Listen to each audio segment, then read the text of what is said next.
Le micro 3 est mort. Micro 3 c'est terminé. Il viendra plus jamais. Tu es vraiment pas fort. Moi ou le micro?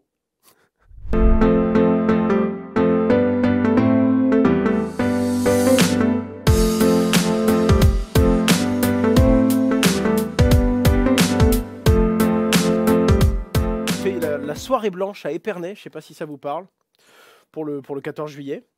Et pour le coup, je suis resté avec des amis sur Reims. Je suis rentré ce matin. Faire sa nuit à Reims, on s'en sort rincé.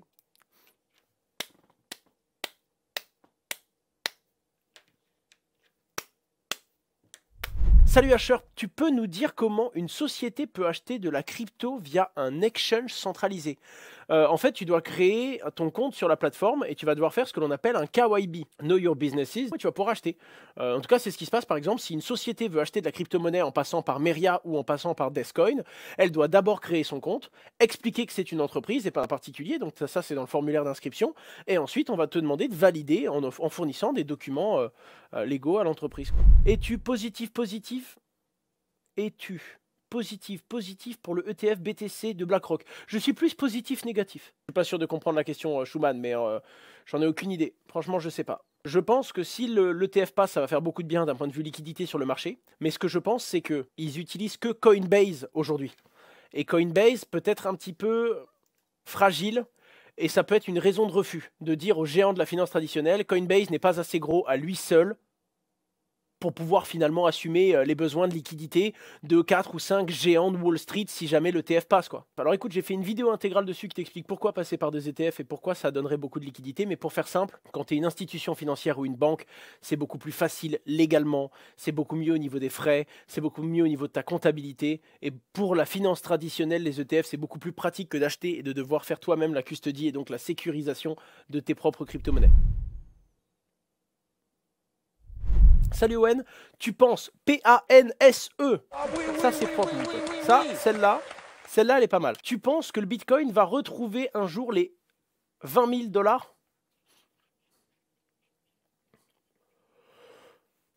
Les amis, j'ai pas de boule de cristal, vous le savez très bien. Enfin, j'en ai une, mais vous savez que j'ai pas le droit de l'utiliser, c'est interdit. Le gouvernement m'interdit de l'utiliser en live parce que ça pourrait...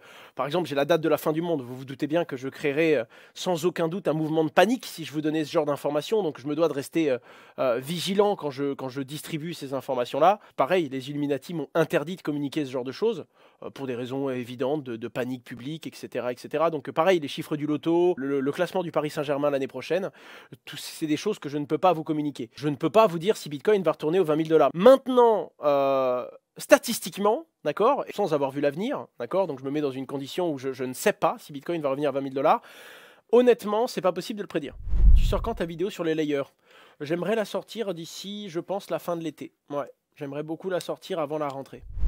Ton frère sera décentralisé. Alors, son application, peut-être. Mon frère lui-même va rester... ce serait bien qu'il garde sa propre gouvernance personnelle. Pour le coup, dans un premier temps, c'est pas le but du projet. Le problème, c'est qu'on n'arrive pas à avoir certaines données. Le projet permet de collecter de la donnée et de payer des gens pour la produire. En gros, je voulais vous faire gagner une place à Surfing Bitcoin. Alors, j'y serai. C'est un rendez-vous principalement axé autour de Bitcoin qui a lieu à Biarritz du 23 au 25 août. Moi, j'ai un panel. Et pour le coup... Je vais juste vérifier ça pour ne pas vous dire de bêtises, mais j'ai un code de réduction si ça intéresse certains. Je vous le mets dans le chat. Avec le code Asher, hein, vous avez 15% de réduction sur les 10 prochaines journées.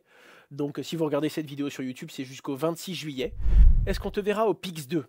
Alors, est-ce que j'ai envie d'aller au Pix 2? Oui. Est-ce que j'irai? Je sais pas. Là, les gars, je galère à avoir mes 7 jours de vacances de l'année. Donc c'est très très dur parce que quand tu vas au Pix, tu peux pas aller là-bas pour 2 jours, tu vois ce que je veux dire. Et c'est très délicat, je dois vous avouer que quand je prends des vacances, j'aime bien sortir vraiment de la bulle crypto, essayer de me ressourcer un petit peu. Donc j'aimerais bien parce que c'était génial, mais je dois vous avouer que je ne sais pas si je vais pouvoir aller à Tahiti, enfin à Tahiti, Moorea du coup, une deuxième fois. Je suis curieux de savoir. Alors je vous propose 3 itérations. Bitcoin tombera sous les 10 000, Bitcoin tombera sous les 15 000 et Bitcoin tombera sous les 20 000. J'aimerais bien voir votre position. La grande majorité d'entre vous voit bien Bitcoin retourner sous les 20 000 $. J'aurais dû mettre une autre case en mode Bitcoin ne retombera pas sous les 25 par exemple. Ouais, il manque une option totalement.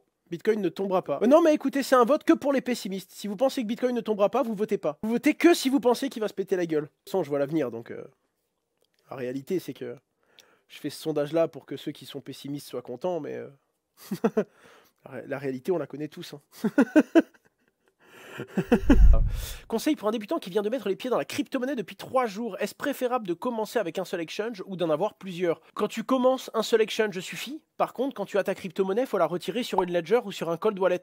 T'as pas besoin d'avoir 25 exchanges si tu ne laisses pas dormir ta crypto-monnaie dessus. Le premier qui écrit Surfing Bitcoin dans le chat aura la place offerte, tout simplement. Oh, je crois que c'est... Oh là là là là, il y en a un qui a été très très chaud. Oh là là, oh là, les amis, là, ça spam très fort. Je pense que le gagnant, c'est Kill Raptor 91. Tu viendras me voir, peut-être qu'on partagera un verre. Le jour de mon intervention, je vais essayer de rester la soirée aussi, pour passer la soirée avec quelques membres de la commu. Et pour le coup, c'est un événement que j'aime bien, parce que le fait que ce soit à Biarritz, c'est très mood vacances, tu vois. C'est au casino de Biarritz, c'est juste à côté de la plage.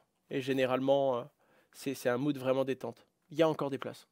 Et moi, c'est le 24-08 et on fait justement une prise de parole sur l'influence crypto. Et il y a Stéphane Vogetta, le député qui a fait passer la loi de l'influence, Faustine Fleuret, présidente de la DAD. C'est Grégory Raymond qui modère le panel sur l'influence. Ça, c'est intéressant.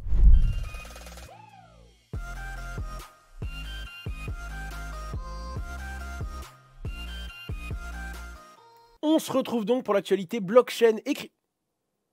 C'est moi ou ça a failli repartir là?